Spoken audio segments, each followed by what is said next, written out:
plus. And one of the things that drives me absolutely nuts is the idea of What's up, everybody? Welcome back to another video. Today's podcast, it's going to be called How to Do Anything Exceptional. Well, even if you're starting out, I posted this 3 days ago, and now there's 185k. Congrats, Hambazi. 185k video views. I'm going to go take a leak, so I'll be right back.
Let's continue.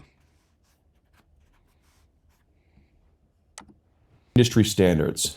So you've probably heard this, people are like, oh, this is industry standard, that's industry standard. And I'll tell you a real conversation that might shift this for you. So there was a company that I recently met with that was about a $500 million company. So $500 million company, all right?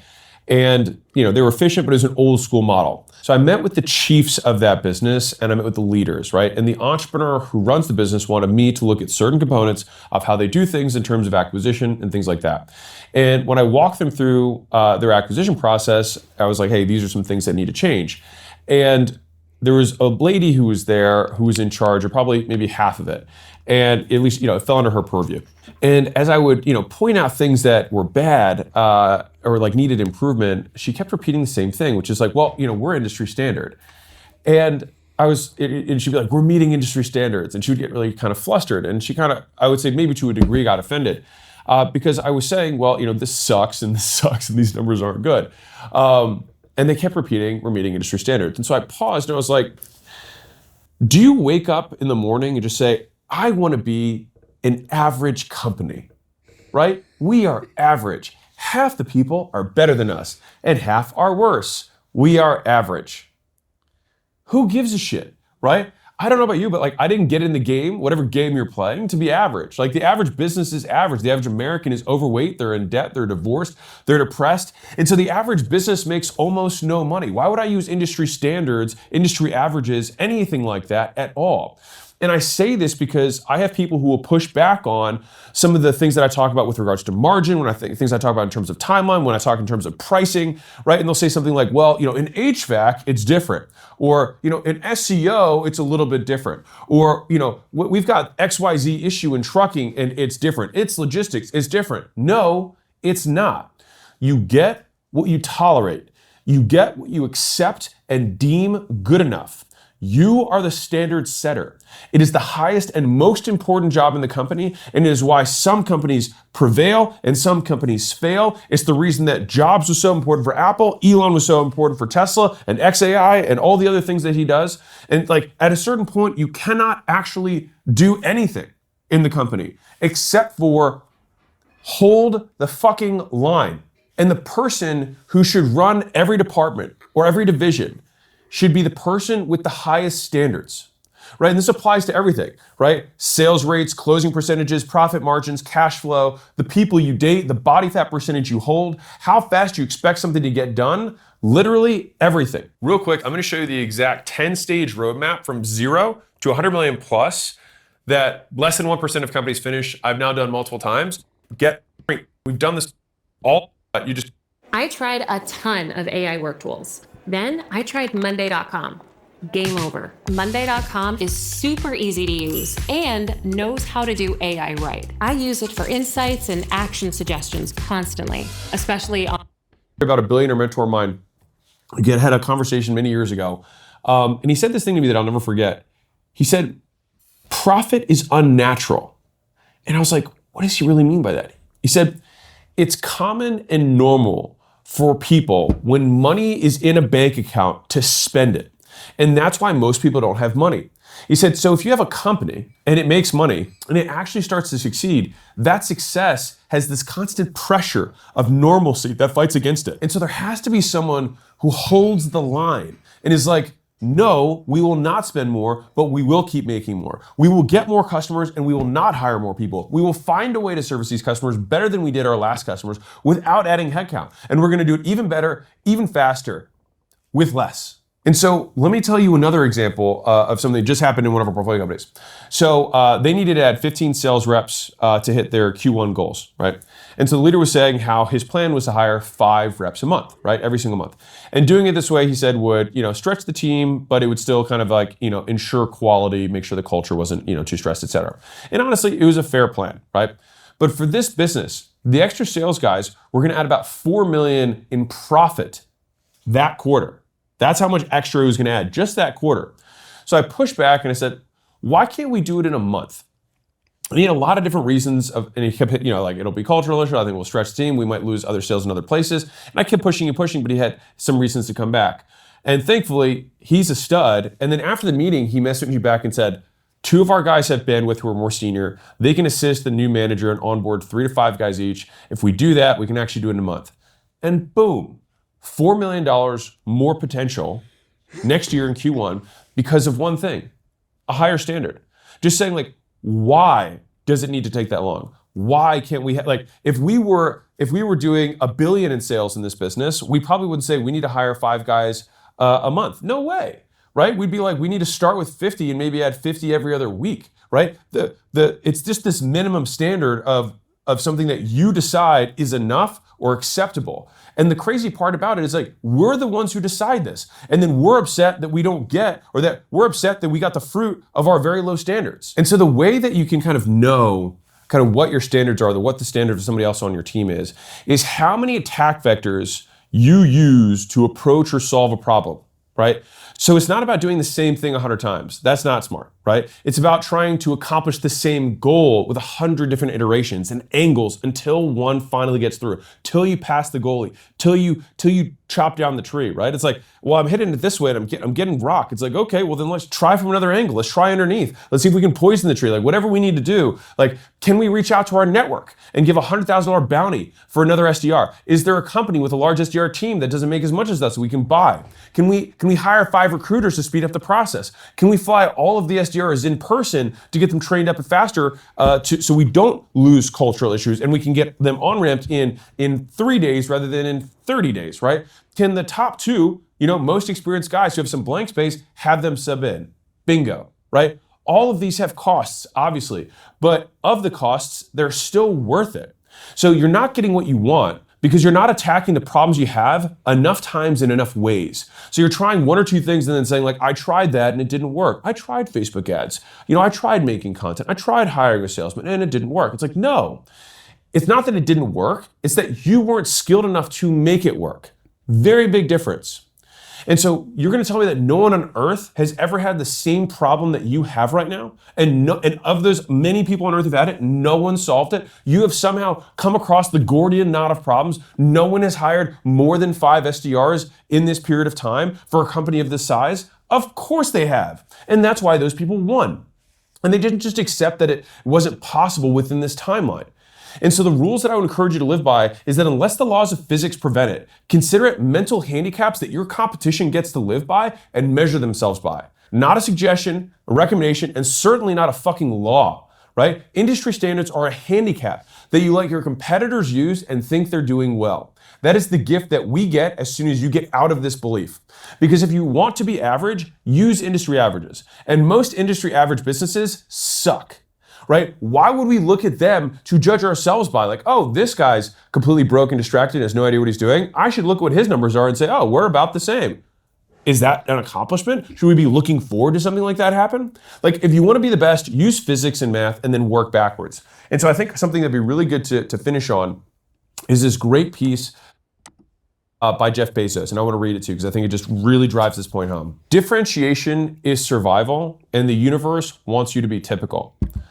This is my last annual shareholder letter as CEO of Amazon, and I have one last thing of utmost importance I feel compelled to teach. I hope all Amazonians take it to heart. So here's a passage from Richard Dawkins' extraordinary book, The Blind Watchmaker. It's about the basic fact of biology. Staving off death is a thing that you have to work at. Left to itself, and that is what it is when it dies, the body tends to revert to the state of equilibrium within its environment. If you measure some quantities such as temperature, the acidity, the water content, or the electrical potential in a living body, you'll typically find that it's markedly different from the corresponding measure in the surroundings. Our bodies, for instance, are usually hotter than the surroundings, and in cold climates, they have to work hard to maintain that differential. When we die, the work stops. The temperature differential starts to dissipate, and we end up the same temperature as our surroundings. Not all animals work so hard to avoid coming into equilibrium with their surrounding temperature, but all animals do some comparable work. For instance, in a dry country, animals and plants work to maintain the fluid content of their cells, work against a natural tendency for water to flow from them into the dry outside world. If they fail, they die. More generally, if living things didn't work actively to prevent it, they would eventually merge into their surroundings and cease to exist as autonomous beings. This is what happens when they die. While the passage is not intended as a metaphor, it's nevertheless a fantastic one and very relevant to Amazon. I would argue it's relevant to all companies and all institutions and to each of our individual lives too. What ways does the world pull at you in an attempt to make you normal? How much work does it take to maintain your distinctiveness, to keep alive the thing or things that make you special? I know a happily married couple who have a running joke in their relationship. Not infrequently, the husband looks at his wife with faux distress and says to her, "Can't you just be normal?" They both smile and laugh, and of course the deep truth is that her distinctiveness is something that he loves about her. But at the same time, it's also true that things would be often easier, take less energy, if they were a little more normal, right? This phenomenon happens at scale at all levels. Democracies are not normal. Tyranny is the historical norm. If we stop doing all of the continuous work that is needed to maintain our distinctiveness in that regard, we would quickly come into equilibrium with tyranny. We all know that distinctiveness, originality, is valuable. We're all taught to be yourself. What I'm really asking you to do is to embrace and be realistic about how much energy it takes to maintain that distinctiveness. The world wants you to be typical. In 1,000 ways it pulls at you. Don't let it happen. You have to pay a price for your distinctiveness, and it's worth it. The fairy tale version of be yourself is that all your pain stops as soon as you allow distinctiveness to shine.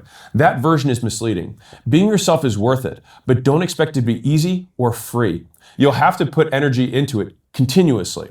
The world will always try to make Amazon more typical, to bring us into equilibrium with our environment. It will take continuous effort, but we can and we must be better than that. You have to hold the fucking line. Like, this is the last letter that Jeff Bezos wrote. And can you think about, like, of all the things that he wanted to say, the thing that he chose to leave on was the line.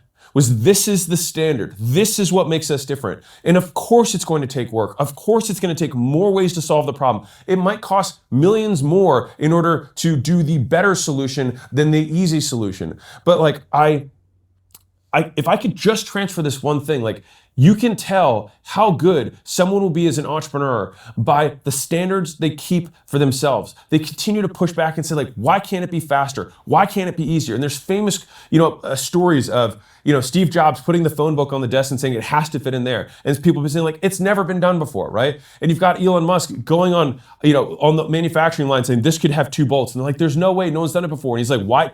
Break it down to physics. Why can't we do this, right?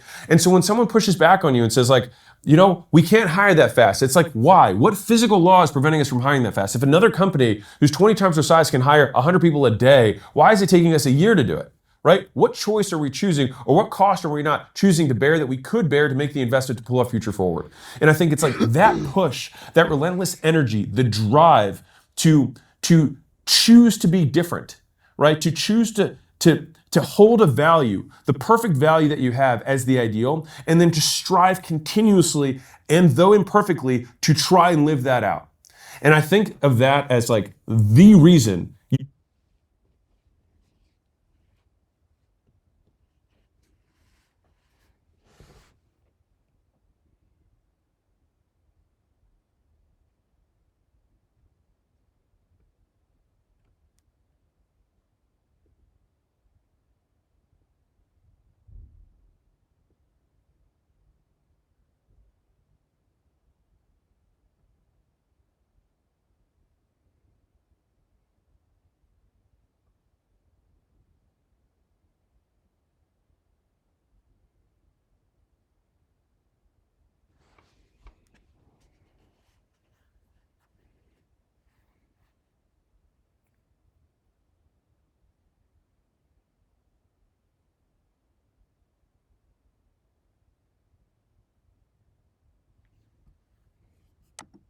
win or you don't win. And again, I'm not talking table stakes. If you want to be average, then just look at industry averages, right? Look at industry norms, industry standards.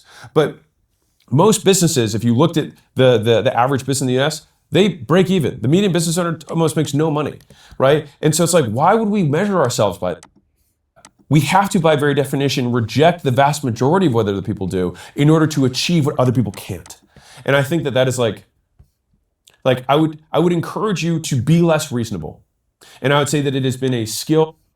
Like and subscribe. See you guys in the next one. Peace.